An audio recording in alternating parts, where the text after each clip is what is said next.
wabarakatuh.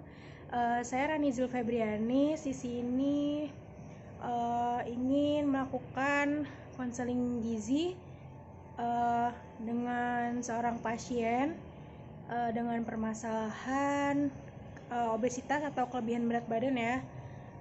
Di sini saya melakukan konseling gizi bersama ibu tersebut untuk target ibu tersebut untuk menurunkan berat badannya ya, untuk menjadi lebih ideal.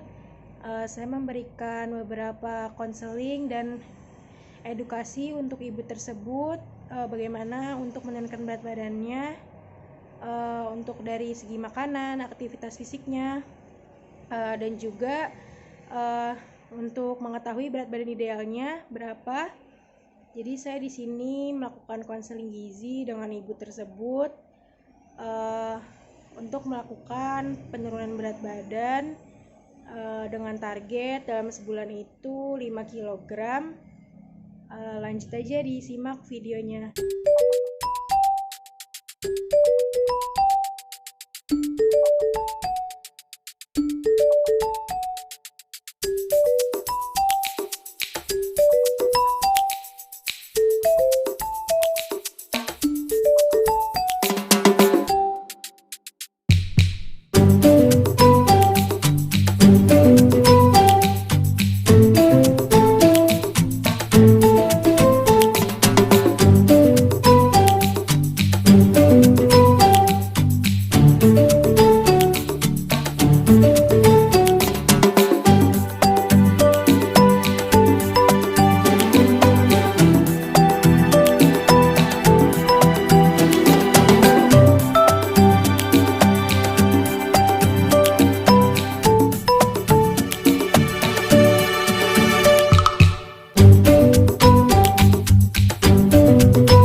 Jadi ibu ini datang ke sini untuk ngapain ya? Untuk menanyakan bagaimana berat badan. Ibunya sudah kelebihan berat badan gitu ya? Oke. Di sini saya pertama-tama ingin memperkenalkan diri dulu. Nama saya Rani Zulfebrianis. Umur saya 20 tahun. Ngomong-ngomong, ibu itu namanya siapa ya? Nama saya Leni Marlina. Ya. Umur udah 42 tahun. Lalu saya ingin menanyakan tempat tanggal lahir ibu di mana ya? Tempatnya di Padang, tanggal 17 Agustus 1979. Alamat ibu di mana ya? Di Jalan Perintis Kemerdekaan, RT 05 RW 06. Ya. Oke, ibu ini statusnya apa ya? Kayak ibu rumah tangga atau bekerja? Wira swasta. Wira swasta. Lalu ibu pernah ada riwayat kesehatan nggak sebelumnya yang pernah dialami? Maksudnya? Kayak misalkan pernah menderita penyakit apa? Diabetes. Diabetes. Terus kalau dari riwayat keluarga ibu, ibu kan di sini ingin mengetahui apakah obesitas atau enggak, apakah riwayat penyakit dari keluarga ibu ada yang diabetes, obesitas, kegemukan gitu? Enggak. Oh, nggak ada. Lalu saya di sini akan menanyakan berat badan dan tinggi badan ibu.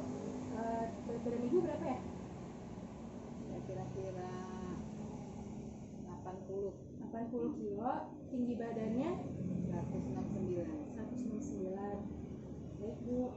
Lalu saya di sini akan menanyakan untuk nafsu makan ibu sehari-hari, apakah nafsu makannya ada yang menurun atau biasa aja? Biasa aja. Oh, biasa aja.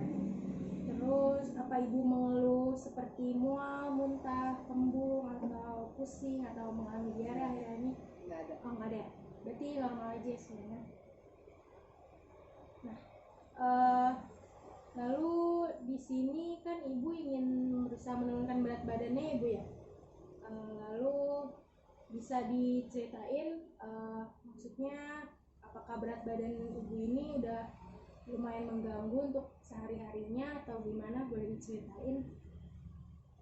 Sebenarnya sih nggak mengganggu banget, cuman ya di perut aja kayaknya ini yang ada. Udah lumayan ada lipatan lemaknya Iya. gitu ya. Oke. Lalu saya ingin menanyakan pola makan ibu dalam hari ini.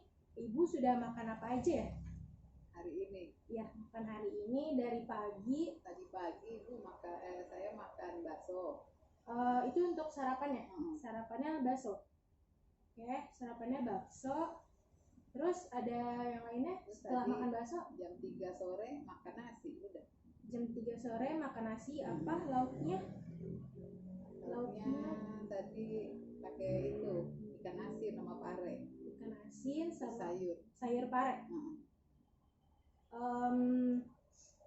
Lalu untuk minumnya apa ada teh manis atau yang manis-manis gitu? Air putih aja ya. Terus saya kalau yang tadi itu kan hari ini, kalau untuk yang kemarin ibu makan apa dari pagi? Misalkan pagi makan apa kemarin? Kemarin pagi langsung makan nasi. Tapi enggak pagi, agak siang. Agak siang jam ya makan siang sekalian, makan pagi. Langsung makan. Oh, berarti nggak sarapan ya? Enggak. Ya, itu jam berapa bu? Jam 12. Jam 12 makan nasi sama lauknya apa ya kemarin? Ya pakai sayur juga. Terus untuk minumnya air putih juga. Terus abis itu ada makan apa lagi bu? Kayak misalkan cemilannya itu atau sih pisang rebus. Oh, makan pisang rebus.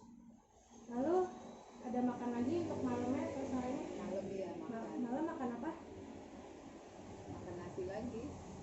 Lauknya pakai apa? Lele. Pakai lele goreng. Iya. Udah itu aja, minumnya juga air putih biasa. Oke. Lalu di sini saya ingin nanya, apakah ibu sering untuk mengkonsumsi sayur dan buah itu rutin atau mungkin jarang-jarang gitu bu? Jarang-jarang. Biasanya dalam seminggu itu berapa kali makan sayur atau buahnya?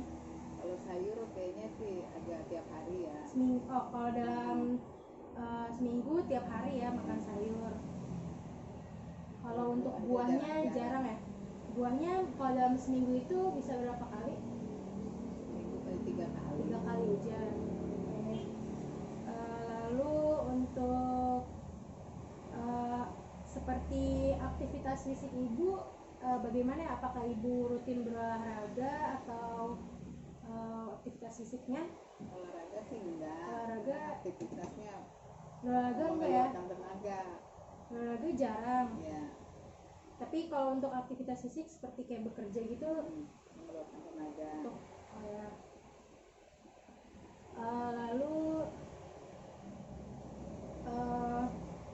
mungkin bisa disimpulkan kalau dari makan ibu mungkin kurang di sarapan kali ya, soalnya sarapan itu kan juga penting untuk memulai hari kita, kayak membangun semangat dan untuk penting juga kan untuk otak kita bekerja dalam sehari. Terus kalau untuk dari segi makan ibu mungkin kurang beraturan, terus kurang makan, mungkin sayur sudah rutin ya hampir setiap hari, tapi untuk buahnya kan agak jarang.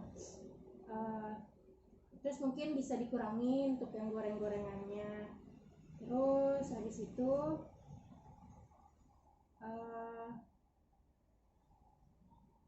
mungkin dari yang udah ibu ceritain tadi, dari data-data yang udah tadi ibu sampaikan, mungkin nanti kita bisa cari kan solusi untuk masalah ibu yang ingin menurunkan berat badan ya untuk dietnya. Tapi di sini sebelumnya saya ingin menunjukkan ke ibu, ibu sebelumnya tahu nggak obesitas itu apa? Kegemukan ya untuk secara umumnya. Nah di sini saya akan nunjukin obesitas itu. Obesitas itu merupakan penumpukan lemak yang berlebihan akibat ketidakseimbangannya asupan energi dengan energi yang digunakan dalam waktu yang lama, gitu ya Bu. Terus di sini ada faktor yang menyebabkan obesitas. Pertama itu genetik, tapi karena kata ibu kalau dari riwayat keluarga mungkin nggak ada yang obesitas ya dari ayah atau ibunya itu. Tapi kalau di sini dari genetik itu peluang anak untuk menjadi obesitas dari orang tua itu sekitar 40-50%. Terus dan di sini penyebabnya Bu, penyebab obesitas itu tuh dari pertama makanan tinggi lemak, gula sama garam. Yang tinggi lemak seperti goreng-gorengan atau makan yang manis-manis, minuman yang manis-manis. Terus nah di sini tidak sarapan sehingga menambah porsi makan siang atau malam. Jadi tadi kan udah dijelasin makan sarapan itu kan penting juga. Jadi kita nggak terlalu menambah porsi kita di makan siang atau malamnya. Lalu sering mengemil kayak cemilan, jajan-jajanan gitu. Lalu pengolahan makanan menggunakan banyak minyak, santan kental dan banyak gulanya, itu termasuk penyebab obesitas juga. Lalu ada jadwal makan yang tidak teratur. Nah ibu kan tadi juga makannya tidak teratur ya, kurang teratur. Terus kurang makan sayur dan buah itu juga. Kan ibu tadi sayur mungkin udah lumayan sering, tapi buah yang agak kurang makannya. Terus habis itu selanjutnya kalau dari penyebab aktivitas fisiknya nih Bu, kalau kita kurang gerak, seperti kita tuh kebanyakan nonton TV, bekerjanya di depan komputer, tapi karena ibu lumayan ya untuk bekerja bisa sering beraktivitas fisik. Lalu kemajuan teknologi karena kita mungkin kebanyakan bermain handphone atau itu, jadi kita nggak banyak aktivitas fisik nih Bu. Semoga ibu nggak terlalu banyak main handphone ya. Nah habis itu untuk dampak obesitasnya nih Bu, dampak dari kegemukannya itu.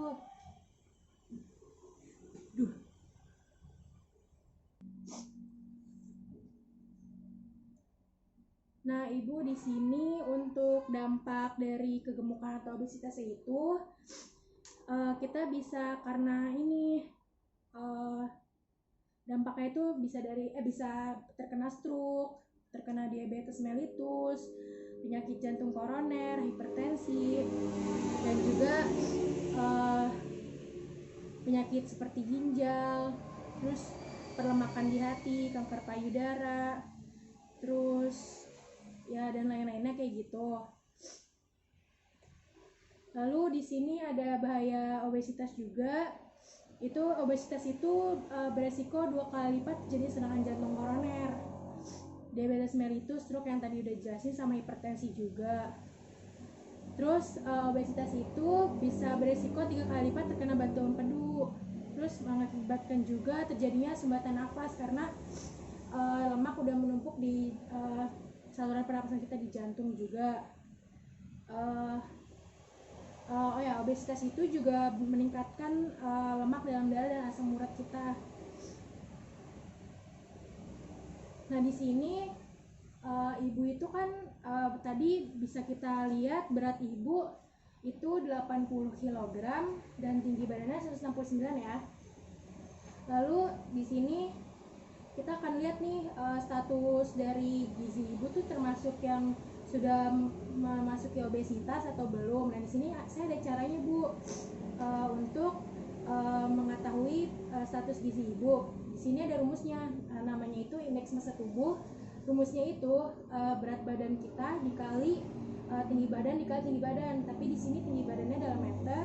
Di sini kan berat badan ibu 80 kilo, tinggi badannya 169, kita jadiin meter jadi 1,69 dikali 1,9 itu hasilnya 80 dibagi 2,8561 itu hasilnya 28. Nah, di sini 28 itu klasifikasinya masuk ke dalam overweight atau kelebihan berat badan, belum termasuk ke obesitas. Cuman itu udah tanda-tanda ya Bu, kalau misalkan pola hidupnya atau pola makannya masih kurang bagus, bisa nanti Ibu menjadi masuk ke klasifikasi obesitas. Tapi di sini Ibu sudah masuk ke overweight atau kelebihan berat badan menurut WHO. Nah, di sini terus bentar ya Bu. Di sini kan masalah Ibu belum masuk ke ini ya. Nah, di sini saya ada cara tips mencegah obesitas karena Ibu kan belum masuk kan ya ke obesitasnya. Pertama itu meningkatkan aktivitas Bu, yang tadi aktivitas fisik minimal 1 jam per hari atau 30 menit. Lalu membatasi aktivitas yang kurang mengeluarkan aktivitas gitu atau yang berleha-leha seperti menonton TV, bermain handphone atau depan laptop, komputer. Lalu di sini bisa melakukan aktivitas fisik itu 2-3 kali seminggu dengan waktu tuh yang tadi 30 menit sampai 1 jam per latihan fisik. Ibu bisa bersepeda atau berolahraga yang lain-lain kayak jogging. Nah, di sini membatasi tidur yang berlebihan. Tidurnya tuh cukup kalau dalam sehari itu kan yang normal 8 jam ya Bu. Lalu di sini latihan fisik itu yang dianjurkan itu seperti aerobik, yaitu seperti jalan cepat, lari, senam, treadmill, kayak gitu Bu. Lalu ada juga tips yang lain Ibu untuk orang dewasa ya, untuk pencegahan obesitas itu. Pertama di sini ada mengonsumsi aneka ragam sayuran hijau dan buah berwarna. Sayuran hijau kan bisa bermacam-macam ya Bu, bisa sayur bayam, kangkung, brokoli atau buah-buahnya tuh yang bagus tuh yang berserat seperti apel, pir, paya gitu ya Bu. Terus tidak merokok dan minum alkohol. Di sini Ibu nggak merokok kan sama minum alkohol, itu udah bagus. Lalu tingkatkan konsumsi karbohidrat kompleks dan batasi konsumsi karbohidrat sederhana. Karbohidrat kompleks ini tuh seperti kentang, beras merah gitu ya Bu. Terus kalau yang karbohidrat sederhana itu seperti nasi putih biasa atau gula. Lalu batasi konsumsi gorengan dan lemak-lemakan seperti margarin dan gorengannya tuh ya goreng-gorengan yang berminyak banyak ya Bu. Terus jadwal makannya teratur, porsi makannya sedikit tapi sering, dengan pola makan pagi, selingan, makan siang, selingan dan makan malam. Jadi di sini tuh 3 kali makan utama sama 2 kali selingan. Lalu biasakan makan dengan model piring teh, yaitu setengah dari piringnya itu berisi sayuran, setengah piringnya itu dibagi nasi, sama 2 bagian seperempat itu nasi dan seperempat lagi berisi lauknya ya Bu. Seperti ini contohnya. Nah ya, itu kan dari sisi status gizi Ibu kan belum termasuk obesitas, namun udah ke overweight ya, udah kelebihan berat badannya. Nah, di sini saya mau nunjukin ke Ibu berapa sih berat badan ideal Ibu yang untuk berat badannya tuh yang ideal untuk Ibu itu. Di sini ada rumusnya. Tinggi badan Ibu dikurang 100 dikurang tinggi badan Ibu dikurang 100 dikali 10%. Itu hasilnya 62,1 kg. Tapi kalau di sini masih ada ininya Bu, plus minusnya. Jadi Ibu boleh di antara plus minusnya itu 5 kg. Jadi 62,1 itu bisa jadi 67,1 atau minusnya itu 57,1. Jadi di antara berat badan ini masih boleh untuk berat badan ideal Ibu, dari yang berat badan Ibu 80 kg. Nah Ibu di sini kita kan udah melihat ya Bu, indeks massa tubuh ibu, status gizi ibu kan yang termasuk overweight, dan kita juga udah tahu berat badan ideal ibu itu berapa. Di sini saya akan mencoba kasih ibu saran dan solusi ya untuk menurunkan berat badan ibu. Jadi tuh bisa untuk pagi itu kan kita diharuskan sarapan ya Bu. Nah di pagi itu sarapan bisa dengan nasi atau dengan omelet, telur, dan biasakan makan sayur, dan ada sayurnya dan ada buahnya ya Bu. Terus kurangi juga minuman yang bergula. Terus di sini kan kita untuk program diet makanannya itu kita 3 kali makan utama, pagi, siang, dan malam. Terus selingannya itu di antara pagi dan siang atau siang dan sore ya Bu. Nah di pertama pagi itu kita bisa makan jam 7 pagi, bisa dengan nasi yang omelet tadi yang sudah saya bilang, buahnya bisa pisang atau sayurnya bisa sayur bayam. Terus untuk di 3 jam kemudian bisa selingannya ibu, kalau misalkan merasa lapar bisa makan mashed potato kayak kentang gitu bisa. Lalu di makan siangnya itu sekitar jam 1 boleh. Kita boleh makan nasi atau ayam goreng juga boleh. Sayurnya bebas, bisa kangkung. Terus minumannya kurangi juga ya yang manis-manisnya ibu. Buahnya bisa pepaya atau pir gitu.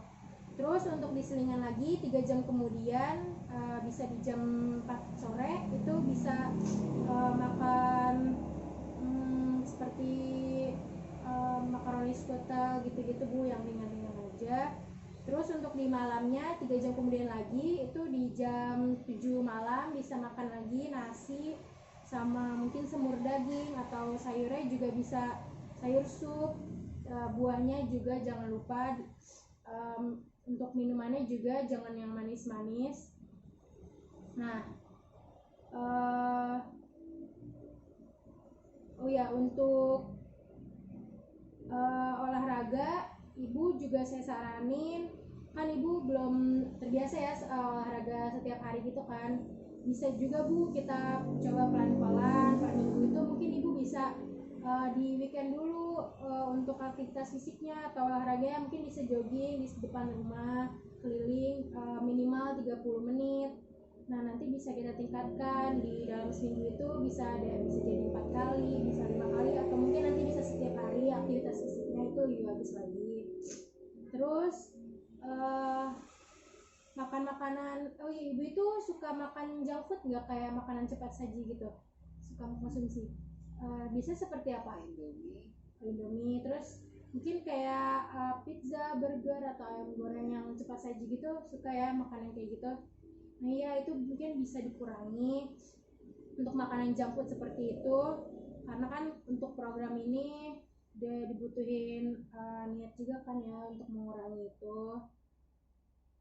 Terus untuk program dari penurunan berat badan ibu, mungkin saya akan ngasih programnya itu dalam sebulan turun 5 kilo ya Bu, atau mungkin dalam seminggu itu sekitar 1 kilograman. Apakah ibu mungkin siap mengikuti ini untuk penurunan berat badan ini, seminggu 1 kilo atau sebulan 5 kilogram ini? Insya Allah ya Bu. Jadi kalau misalkan kita udah punya niatnya, udah emang pengen menurunkan berat badannya, insya Allah pasti bisa kalau ngikutin saran dan solusi yang mungkin yang saya berikan tadi. Jadi ibu pasti bisa untuk ngelakuin itu. Yakin aja sama diri sendiri, kalau kita ikutin pola makan yang baik, terus menjadikan pola hidup kita lebih sehat, lebih baik aktivitas fisik, dan makannya tuh bisa ini ya dibatasi untuk program ini. Lalu saya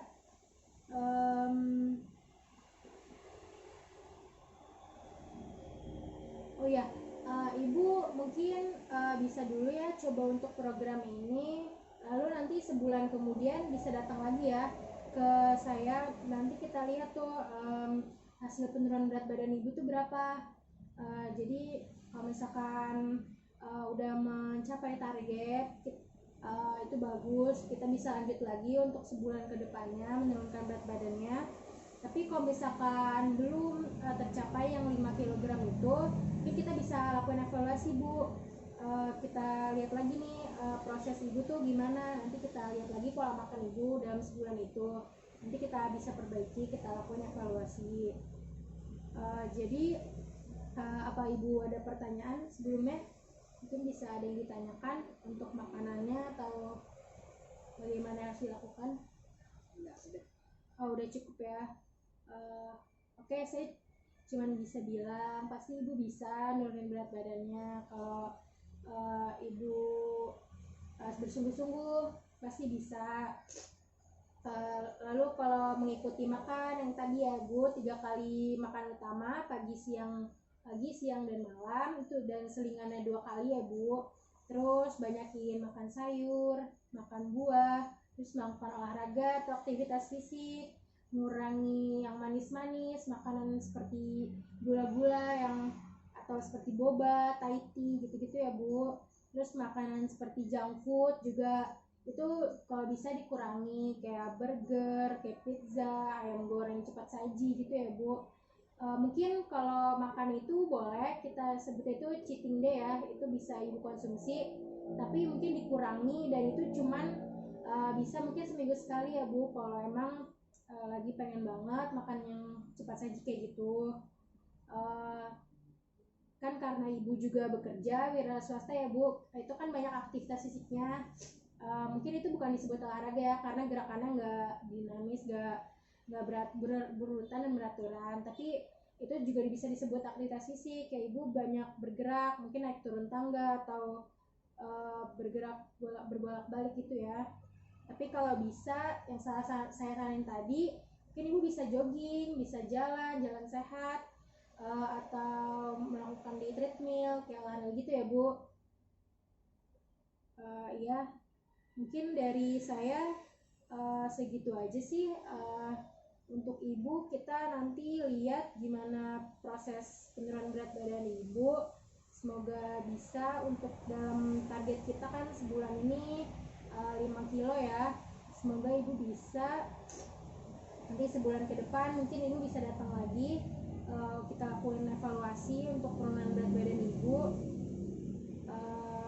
Gitu sih Bu, itu semangat ya Bu untuk menurunkan berat badannya demi hidup yang lebih sehat, dengan pola hidup yang lebih sehat, pola makannya juga, dan aktivitas fisik ya Bu.